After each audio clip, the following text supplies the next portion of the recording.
Հրապարակը գրում է. Իշխանությունը ավարտում է նախընտրական շտաբների ձևավորումը, յուրաքանչյուր համայնքում կլինի առնվազն 1 շտաբ, մեծերում 2։ Շտաբի պետեր են նշանակվում գործող համայնքապետերը անկախ կուսակցական պատկանելությունից։ Նրանց առաջարկվում է համակարգել ընտրական աշխատանքները, փոխարենը ապահովելով հետագա պաշտոնավորումը։ Նույնիսկ նախկին այլ ուժերի ներկայացուցիչներին հնարավորություն է տրվում միանալ հավատարմություն ցուցաբերելու դիմաց, օրինակ Ապարանի համայնքապետ Գնթունիքի տերը Կարեն Եղիասարյանին նույնպես առաջարկ է արվել։ Շտաբների աշխատանքը համակարգելու են մարզպետները, սակայն Սյունիքում նախատեսվում են բացառություններ առանձին նշանակված պատասխանատուներով տարբեր համայնքներում։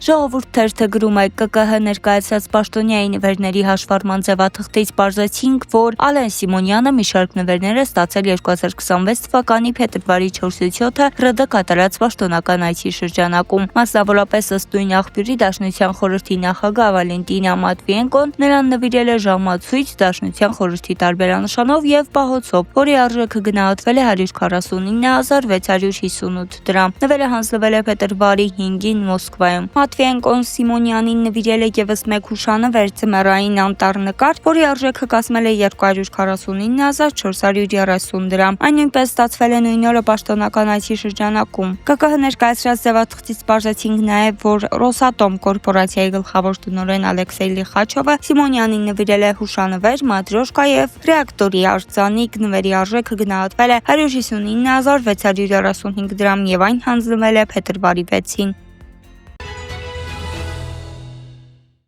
Փաստի տվյալներով ԿՊ-ն մարզերում եւ Երևանում սկսել է անհատական զրույցներ անցկացնել ընդդիմությանը հնարավոր աջակցող, բայց անկուսակցական քաղաքացիների հետ, հատկապես հեղինակություն ունեցող երիտասարդների շրջանում։ Ըստ աղբյուրների այս փորձերը արդյունավետ չեն։ Շատերը քաղաքավարի մերժում են, իսկ զրուցավարներից ոմանք ձևական են մոտենում գործընթացին, նշելով, որ պարզապես կատարում են հանձնարարություն։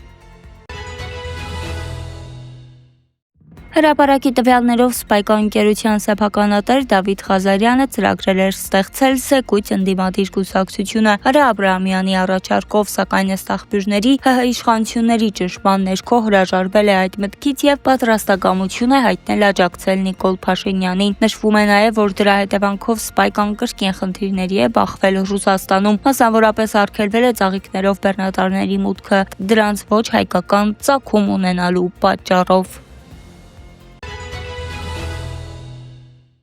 Հրապարակ թերթը գրում է. Մոսկվա Նիկոլ Փաշինյանի այցը յուրօրինակ ճամփաբաժան է դարձել։ Ռուսաստանում հասկացել են, որ Փաշինյանն այլևս ամբողջությամբ արևմուտքի կամակատարն է, ընդդեմ Ռուսաստանի եւ հիմա բացատրական աշխատանք են տանում Ռուսաստանաբնակ բիզնեսմենների հետ, որ այլևս չեն հանդուրժելու նրանց կրավորական կեցվածքը, նրանք պետք է վերջնական որոշում կայացնեն կամ կոշտ արձագանքեն ՀՀ իշխանությունների ապազգային գործողություններին, խաղեր չտան, մասնավորապես հստակ արտահայտվեն Փաշինյանի հակաեկեղեցական պայքարի մասով կամ պատրաստ լինեն, որ լուրջ դժվարություններ են ունենալու Ռուսաստանում։ ՌԴ հայկական էդիտան առաջիկա ամիսներին ստիպված կլինի դիմել ոչ այնքան հրապարակային հայտարարությունների, որքան կոնկրետ գործողությունների։ Ի դեպ, հայ հասարակությանը եւս ժամանակ է տրվել որոշելու՝ Փաշինյանին պահում են առաջիկա նյութական եւ այլ զրկանքների գնով, թե մերժում են։ Իսկ դուք ավելին կարդացեք Պանորամայեմ կայքում եւ բաժանորդագրվեք մեր ալիքին։